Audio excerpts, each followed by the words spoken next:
हाम्रा माझर पूरा कर दिया मंत्री साहब मुख्यमंत्री साहब तम्रो न्याबलो मत राइजुमा जुमा केमस्का कि छ राइजुमा जुमा केमस्का कि छ राइजुमा ए काठमाडौँ पशुपतिनाथमा सुन गजुरा काठमाडौँ पशुपतिनाथमा सुन गजुरा भोकै भोकै लागेका छन् कर्मचारी साथीहरू सबै सुनिदियो हाम्री मत राइजुमा जुमा क्यामस्का कि छ राइजुमा हाम्रा माग सबै सम्बोधन गरिदियो मुख्यमन्त्री साहब सुनिदियो जुर मत राइजुमा जुमा क्यामस्का कि छ राइजुमा जरिया भाबरिया कानै निबोसिया जरिया भाबरिया कानै निबोसिया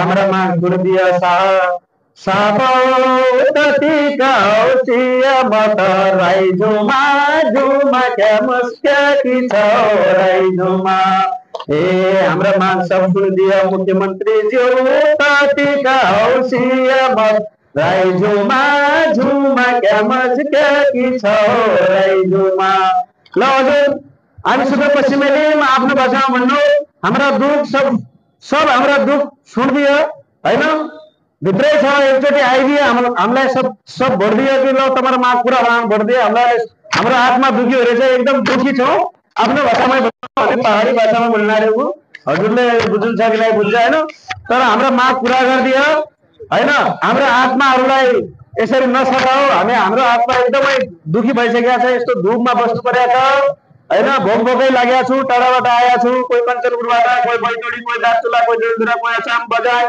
9वटै जिल्लाबाट आएका छन् 9वटै जिल्लामा यो आह्वान भएर कार्य भएको थियो त्यही भएर भोट भोट तमनाले चाहिने हुन् भोटलाई राख थोडा होस राख यो हाम्रो पारित गरिदियो ल यति भन्न चाहन्छु ल नमस्कार ल हेर्नका निमित्त हामी उपस्थित भएका छौं हामी के भन्न चाहन्छौं भने हामीले जुन एउटा आफ्ना मागहरू राखेका छौं यो मागका मार्फत हामी 88वटै स्थानीय तहका कार्यरत झन्डै 13 किसिमका कर्मचारी छौं यो कुरा जाहेर रहेको छ सबै साथीहरू हामीले यी सबै कर्मचारी साथीहरूको हिजोको प्रवेशको अवस्था जेसुकै भए तापनि हिजो जुन विधि कानुन प्रक्रिया अनुसार उहाँको सेवा प्रवेश भए तापनि अब जब देशमा संहिता आइसके पछाडि अब स्थानीय तह भनेको सबैभन्दा जनताको नजिकको सरकार हो जनतालाई न्यूनतम कुराहरू पुर्याउने सरकार हो त्यसैले त्यो जनताका कुरा सरकारका कुराहरू जनताका माग पुर्याउने हामी कर्मचारी भनेका त्यसका पुल हौं सम्वाद हौं त्यसैले हाम्रा मागहरू पूरा गराउन यो सरकारको आँखा खोल्नका निमित्त हामी उपस्थित भएका छौं हामी भनिरहेका छौं यी 13वटै किसिमका कर्मचारीहरूलाई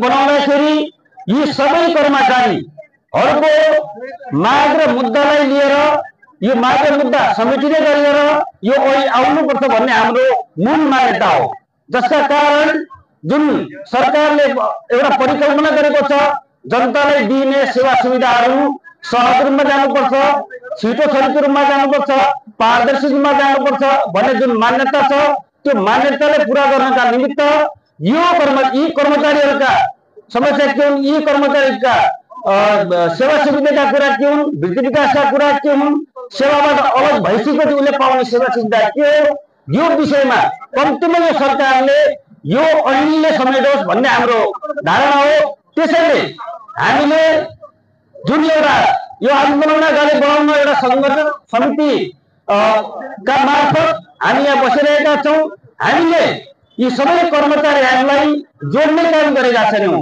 जोड्ने काम गरेका छौं तोड्ने काम गरेका छैनौं फुटाउने काम गरेका छैनौं जुटाउने काम गरेका छौं त्यसैले पनि हाम्रो यो जमघट भएको छ मलाई आशा छ यो जमघटलाई अझै बढाउनका लागि यो उत्साहलाई उत्साहमा पुर्याउनका लागि साथीहरूको सहभागिताको ठुलो खाँचो छ। आखिर यो देशको इतिहास यहाँले थाहा पाउनुभएको छ, मास बिना कुनै कुरा सम्भव छैन। हरेक कुरा मासबाट मात्रै यहाँ सम्भव भएको छ, सडकबाट मात्रै सम्भव भएको छ। हामी त साथीहरू अघि जोड्नुभयो, हामी झन्डै 5-7 महिनादेखि अगाडि कार्यरत रहेका छौँ यो काममा। कतिपय साथीहरूलाई थाहा नहुन सक्छ यो हिजोदेखि मात्र सुरु भएको हो कि भन्ने यहाँलाई लाग्न सक्छ, तर हामी लामो समयसम्म यसमा लागेका छौँ, लामो समयसम्म यसमा खटेका छौँ। हाम्रो तर्फबाट हुनुपर्ने कुराहरू, हाम्रा कुराहरूलाई हरेक तहबाट यसलाई जोडिनुपर्छ भनेर हामी लागिरहेका छौँ। र हामीलाई के आशा थियो भने अब यो ऐन करिब करिब अन्तिम अवस्थामा पुगेको थियो। हामीलाई लाग्छ झन्डै यो महिनाको 15 गतेसम्म यो ऐन हाउसबाट पारित हुन्छ र यो ऐन कार्यान्वयनको चरणमा जानेछ भन्ने आशा गरेका थियौँ। तर विडम्बना के देखियो भने यो देश यस्तो खालको अवस्था छ यो देशमा जहाँ अलिकता सङ्घर्ष नगरिकन, अलिकता च्यालेन्ज नदिकन यो कुनै कुराहरू पनि अगाडि नबढ्ने खालको अवस्था भयो। हामीले यो धर्नाको कार्यक्रम मात्रै सुरुवात गरेका छौँ। यदि सरकारले हाम्रा कुराहरू, हाम्रा मागहरूलाई समयमै सम्बोधन गर्न सकेन भने हामी थप कार्यक्रमहरू पनि अगाडि बढाउने अवस्थामा जानुपर्ने अवस्था हुन्छ।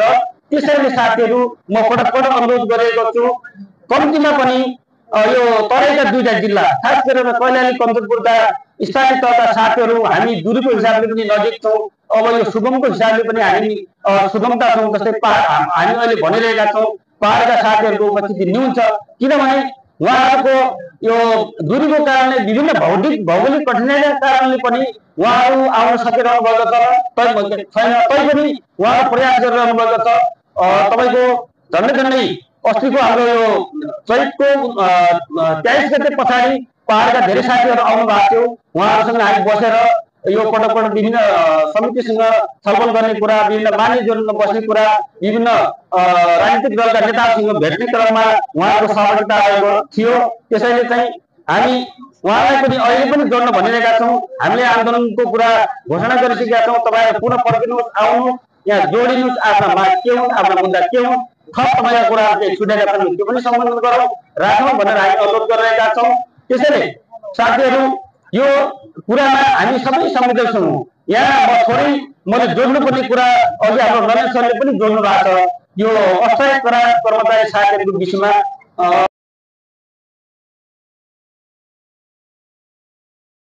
हाम्रा बिचमा कहीँ केही मनमुटावहरू अथवा केही दुविधाहरू छन् भने पनि यसलाई तोडौँ, राखौँ। म अस्थायी कर्मचारी साथीहरूलाई पनि म यो माइकबाट यहाँहरूका पीडा के हुन् त्यो बोल्न पनि म अनुरोध गर्न चाहन्छु। किनभने बच्चाले नौरिकन आमाले दुध दिँदैनन्, कम्तीमा दुध पाउनको लागि त्यो बच्चाले रुनै पर्छ। त्यसकारण पनि यहाँहरू जोडिनु होला। त्यसैले अस्थायी कर्मचारीको बिचमा जुन अस्ति यहाँले सुन्नुभयो होला, यहाँ विद्यार्थीहरू आन्दोलनमा आउनु, विद्यार्थीहरू उतारियो भन्ने कुरा छ, उहाँहरूलाई हामी के भनिरहेका छौँ भने यो अहिलेका जुन अस्थायी कर्मचारीहरूलाई एकपटकका लागि थाहै गर्ने कुरा जुन हामीले किन जोड्यौँ भने उहाँहरूको पदमा जो मान्छे जुन पदमा कार्यरत छ त्यही पदमा लोकसेवाको प्रक्रिया पुर्याएर स्थायी गरियोस् भन्ने हाम्रो कुरा हो। यसका पछाडिका कारणहरू छन्, हामीले त्यतै यो कुरा भनेका छैनौँ। किनभने अन्य प्रदेशको पनि हामीले अन्य प्रदेशले पास गरेको ऐनलाई, अन्य प्रदेशले गरेको व्यवस्थालाई यो यहाँ राखिनुपर्छ। किनभने अरू प्रदेशले उहाँहरूको कुरा सम्बोधन हुने, तर सुदूरपश्चिमले मात्रै किन अपेक्षा गर्ने? आखिर कर्मचारी त अन्य प्रदेशको अस्थायी करार पनि कर्मचारी नै हो, त्यो जनताकै सेवा गर्छ। र सुदूरपश्चिमको अस्थायी करार कर्मचारीहरू पनि जनताकै लागि हो। त्यसैले उहाँहरूमा किन विरोध गर्ने, उहाँलाई एकपल्ट किन चान्स नदिने? उहाँले यत्रो लामो समयसम्म